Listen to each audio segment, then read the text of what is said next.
सद्गुरुदेव भगवान की जय।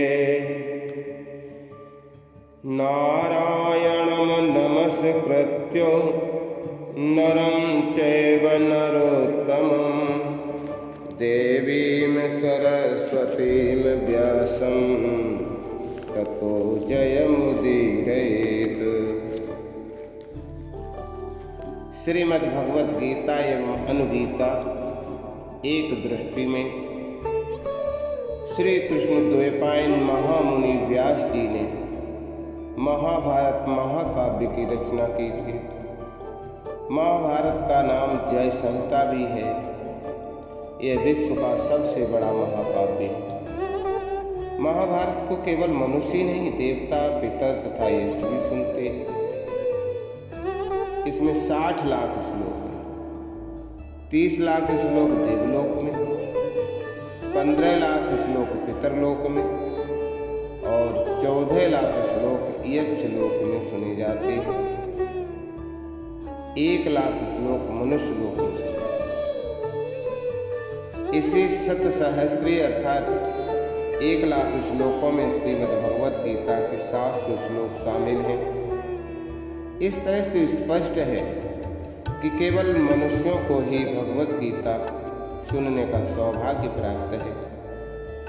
देवता भी श्रीमद् भगवद गीता सुनने के लिए तरसते हैं। उन्हें भी श्रीमद् भगवद गीता श्रवण का सौभाग्य तभी प्राप्त होता है जब वे मनुष्य लोक में आते हैं। इसीलिए कहा गया है कि धन्यास्तुते भारत भूमि भागे गायन्ति देवा किल गीतकानि। भगवान ने तो अर्जुन को एक ही बार गीता सुनाई थी, परंतु हमें तो गीता बार बार सुनने को मिलती है। बार बार पठन, स्मरण और श्रवण करने का अवसर मिलता रहता है। महाभारत के भीष्म पर्व के भगवद गीता नामक अवान्तर पर्व के 25वें से 42वें अध्याय के अंतर्गत श्रीमद् भगवद गीता आती है। श्री गीता श्री कृष्ण का अलौकिक ज्ञानमय स्वरूप है। गीता ज्ञान समाश्रित्य त्रिलोकम पालयामहम्, अर्थात गीता ज्ञान का आश्रय लेकर ही मैं त्रिलोकी का पालन करता हूँ। कुरुक्षेत्र की पृष्ठभूमि में भगवान ने अर्जुन को गीता का उपदेश दिया था। इसमें भगवान ने ज्ञान योग, भक्ति योग, कर्म योग, शरणागत योग आदि योगों का वर्णन करते हुए श्रीमद् भगवद गीता के 18वें अध्याय के 62वें श्लोक में अर्जुन से पूछा था, कश्चित् देत्श्रुतं पार्थ त्वयिकाग्रेण चेतसः कश्चित् ज्ञान सम्मोहा प्रनष्टते धनंजय। हे पार्थ, क्या इस गीता शास्त्र को तूने एकाग्र चित्त से श्रवण किया? और हे धनंजय, क्या तेरा ज्ञान जनित मोह नष्ट हो गया? भगवान श्री कृष्ण द्वारा गीता में कहा गया ये अंतिम श्लोक। भगवान ने इसमें 2 प्रश्न किए। पहला एकाग्र चित्त से श्रवण करने के संबंध में है तथा दूसरा अज्ञान जनित मोह नष्ट होने के संबंध में। इसके ठीक अगले अर्थात 73वें श्लोक में अर्जुन एक उत्तर देते हैं कि नष्टो मोहा स्मृतिर्लब्धा त्वत्प्रसादान्मयाच्युत स्थितोऽस्मि गत संदेहा करस्ये वचनं तव। हे अच्युत, आपकी कृपा से मेरा मोह नष्ट हो गया है और मैंने स्मृति प्राप्त कर ली। अब मैं संशय रहित होकर स्थित हूँ, अतः आपकी आज्ञा का पालन करें। इससे तो स्पष्ट होता है कि अर्जुन ने पहले प्रश्न अर्थात क्या तूने एकाग्र चित्त से श्रवण किया का उत्तर न देकर केवल द्वितीय प्रश्न का ही उत्तर दिया। इसका क्या कारण है ये तो भगवान तथा स्वयं अर्जुन ही जानते हो, परंतु हमें जो इसका उत्तर प्राप्त हुआ उसकी विवेचना प्रमाण सहित देने की कोशिश करते हैं। भगवान श्री कृष्ण अर्जुन के सखा भी हैं तथा गुरु भी। गीता शास्त्र में एक एक शब्द विशाल और गंभीर अर्थ को समेटे हुए है। कुछ भी हो, भगवान श्री कृष्ण ने अगर प्रश्न रखा है तो उसका कुछ कारण तो जरूरी हो। भगवान इस सृष्टि के अद्भुत चित्रकार हैं।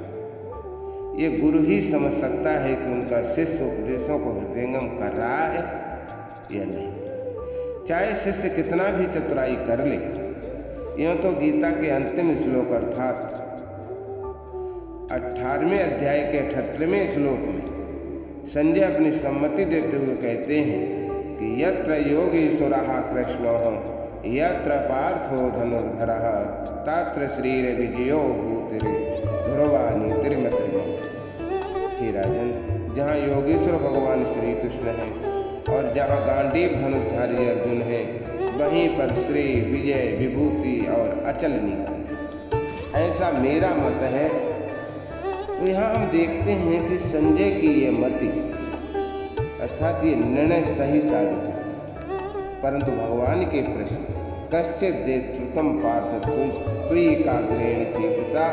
हे पार्थ, क्या इस गीता शास्त्र को तूने एकाग्र चित्त से श्रवण किया? ये प्रश्न युद्ध के पश्चात भी अनुत्तरित था। भगवान अपने प्रश्न को दोहराते नहीं। अर्जुन के जीवन में ही ये लघु प्रश्न फिर खड़ा होता। जिस दूसरे प्रश्न का उत्तर भी दिया था, नष्टो मोहा स्मृति लब्धा, अर्थात मेरा मोह नष्ट हो गया और मैंने स्मृति प्राप्त कर ली, वो भी गलत ही साबित हुआ, क्योंकि अभिमन्यु की मृत्यु पर अर्जुन फिर मोहग्रस्त हो गया था। तो अर्जुन ने जिस बुद्धि और मन से मोह नष्ट होने की बातें कही थी वो शुद्ध नहीं था, अर्थात मोह वृत्ति ही था, परंतु अर्जुन को ऐसा लग रहा था कि वो मोह से मुक्त हो गए। आखिर भगवान तो सर्वंतर्यामी ही है, उन्हें सब कुछ पता था, अतः उन्होंने ऐसा प्रश्न किया था। महाभारत के आश्वमेधिक पर्व के अंतर्गत अनुगीता नामक एक उप पर्व है। उत्तर गीता में अर्जुन खुद ही कहते हैं कि यद तद भगवता प्रोक्तम पुरा केशव सौहृदात तत सर्वे पुरुष व्याघ्र नष्टम में भ्रष्ट चेतस। किंतु हे केशव, आपने सौहार्दवश पहले मुझे ज्ञान का उपदेश दिया था।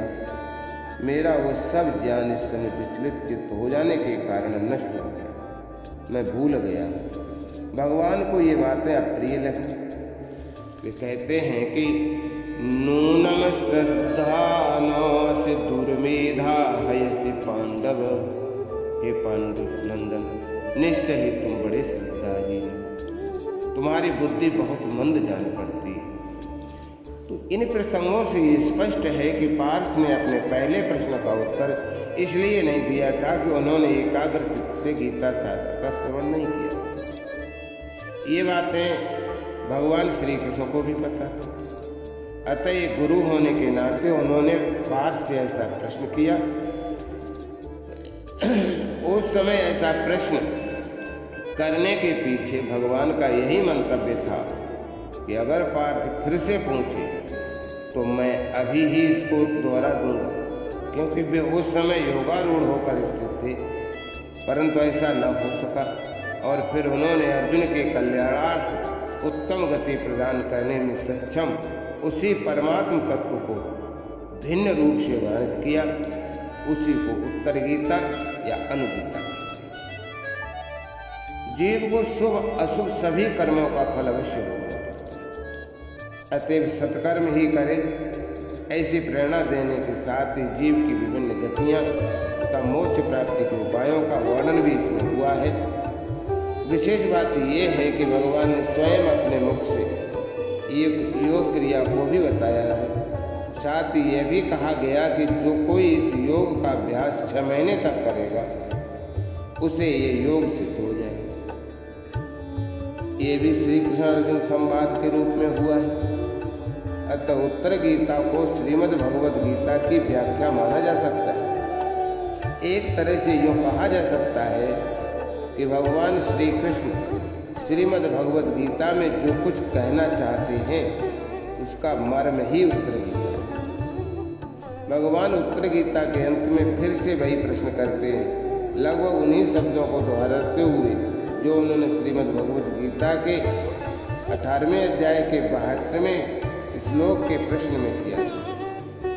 कश्चिदे तत्त्वया पार्थ सुतमेकाग्रचेतसा तदापहि रथस्थस्त्वं श्रुतवानेतदेव हि। हे पार्थ, अनुभीता, क्या तुमने मेरे बताई हुई इस उपदेश को एकाग्रचित्त होकर सुना है? उस युद्ध के समय भी तुमने रथ पर बैठे बैठे इसी तत्व को सुना था। अंत में भूलने का कारण भी भगवान ने बताते हुए कहा कि जिसका चित्त दुविधा में पड़ा हुआ है, व्यग्र है, जिसने ज्ञान का उपदेश नहीं प्राप्त किया है, वो इसे अच्छी तरह नहीं समझ सकता। जिसका अंतःकरण शुद्ध है वही इसे जान सकता है। नरेणा कृत संजयन विशुद्धे नान्तरात्मना। और फिर उत्तर गीता अर्थात अनुगीता का सारांश बताते हुए भगवान ने कहा कि पराहि सागति पार्थ ये तद ब्रह्म सनातनम यत्रामृतत्वं प्राप्नोति त्यक्त्वा देहं सदा सुखी। हे पार्थ, जो सनातन ब्रह्म है वही जीव की परम गति है।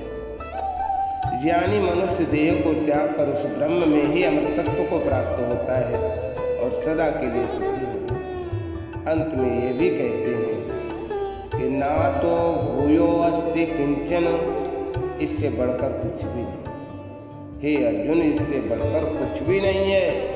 ऐसा कह सकते हैं कि भगवान ने उत्तर गीता में भगवद गीता के मर्म को ही सरलीकृत भाषा में प्रकाशित किया है। अतः हमें श्रीमद् भगवद गीता के साथ ही उत्तर गीता, जो कि महाभारत में ही वर्णित है, अवश्य पढ़नी चाहिए तथा उसका भी मनन, चिंतन और स्मरण करना चाहिए, क्योंकि उत्तर गीता भी भगवान के मुख पद्माद विनिश्रता है। तभी श्रीमद् भगवद गीता का पूर्ण अर्थ प्रकाशित होगा और साथ ही श्रीमद् भगवद गीता के कई अनुत्तरित प्रश्नों का उत्तर मिल सकेगा। श्रीमद् भगवद गीता मेरे लिए प्रातः स्मरणीय, मननीय, चिंतनीय तथा परम आदरणीय है। भगवान की कृपा से और गुरु कृपा से ही प्रश्न उत्पन्न हुआ है और उसका उत्तर भी उन्हीं की करुणामयी कृपा से महाभारत में उत्तर गीता से मिला। यहाँ पर मैं केवल अपना दृष्टिकोण रख रहा हूँ। इत श्री भगवत अर्पणमस्तु। हरि ओम तत्सत, हरि ओम तत्सत, हरि ओम तत्सत। राधे